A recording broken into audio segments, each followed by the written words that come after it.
নমস্কার বন্ধুরা, পৌষ পার্বণে পিঠে তৈরি হচ্ছে, দুধ জাল হচ্ছে, ক্ষীর তৈরি হবে, দুধ পুলি তৈরি হবে আর পাটিসাপটা তৈরি হবে। এইরকম ঘন হয়েছে, আরও একটু হবে। ক্ষীরটা ঘন হয়ে গেছে, এবার গুড়টা দেব। পাটালি গুড় গুঁড়ো করে রেখেছি, এবার দিয়ে দিচ্ছি।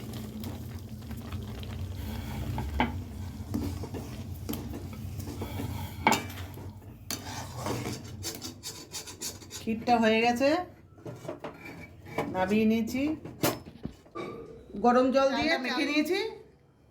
এবারে এইভাবে এই যে পুলি তৈরি হচ্ছে, এবার দুধ ফুটিয়ে দুধে ছাড়বো। আর যে ক্ষীরটা তৈরি করেছিলাম সেইটা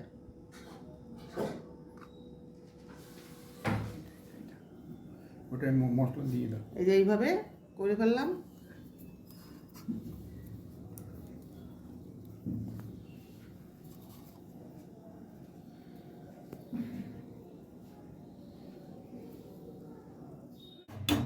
দুধটা জাল দিয়ে নিয়েছি, একটু ঘন হয়ে গেছে, তাহলে গুড় দেবো। গুড়টা দিয়েছি, দুধটা ফুটে যাচ্ছে, এখন আমি পুলিগুলো ছাড়বো।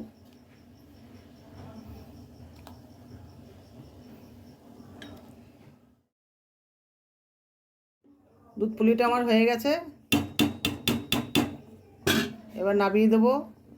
আজকের ভিডিও এই পর্যন্ত, আবার দেখা হচ্ছে পরের ভিডিওতে। নমস্কার বন্ধুরা, পৌষ পার্বণে পিঠে তৈরি হচ্ছে, দুধ জাল হচ্ছে, ক্ষীর তৈরি হবে, দুধ পুলি তৈরি হবে আর পাটিসাপটা তৈরি হবে। এইরকম ঘন হয়েছে, আরও একটু হবে। ক্ষীরটা ঘন হয়ে গেছে, এবার গুড়টা দেব। পাটালি গুড় গুঁড়ো করে রেখেছি, এবার দিয়ে দিচ্ছি।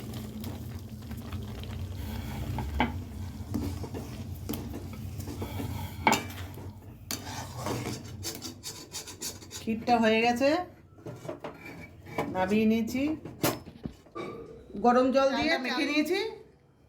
এবারে এইভাবে এই যে পুলি তৈরি হচ্ছে, এবার দুধ ফুটিয়ে দুধে ছাড়বো। আর যে ক্ষীরটা তৈরি করেছিলাম সেইটা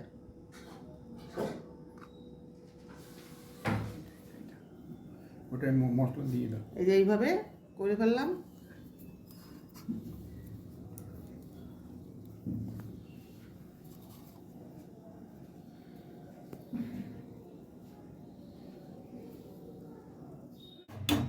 দুধটা জাল দিয়ে নিয়েছি।